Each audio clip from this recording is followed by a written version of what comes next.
Ako po si Marife Gallego, isang caregiver po dito sa House of Soma. At ako naman po si Menmen, house parent po ako dito.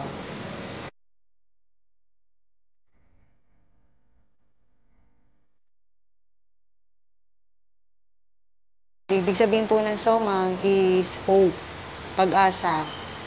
And then, nag-start po ang House of Somang noong 2005, pero na-register po siya noong 2006. And, bali, Korean congregation po yung nagdala dito sa Pilipinas, which is ang pinaka-congregation po namin is yung Potongne. Potongne means flower village.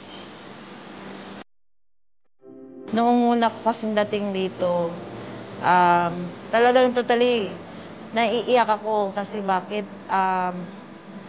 nagawa nilang iwan ng magulang nila. So parang kami na lang din yung pangalawa nilang ding anak at kami rin ganun din po.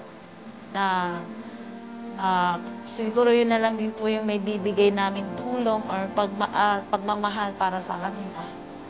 Ayun. Kahit sabihin mong pagod na, pero masaya pa rin naman kasi kami na alagaan sila.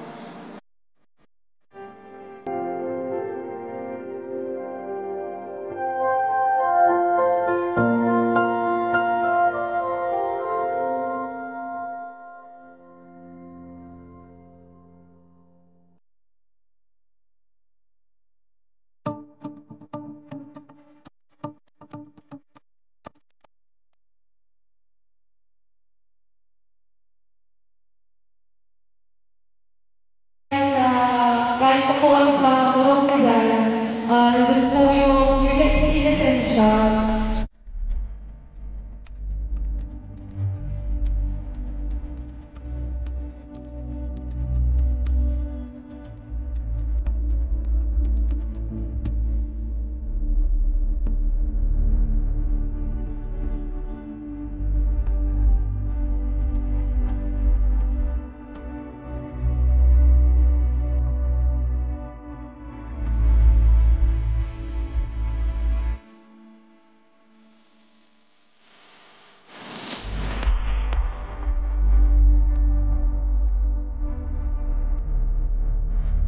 Maraming salamat po, Ma'am Glenda, sa araw na ito at nandito rin po yung inyong mga staff.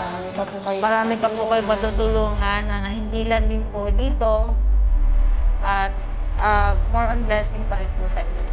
Salamat po. Good health po. And good health po, Ma'am. Thank you. Dinadalangin ko na lahat sa magpunalaman ko na ito na may musungin si Ana at marami pa kayo naman. Dinadalangin ko sa Diyos na kami paantay sila pagkakataon sa inyo, lalo na nila ang mga nila sa dating dito. At marami pa kayo mga tao na tulad namin. Walang hanggang pasasalamat ay sa inyo.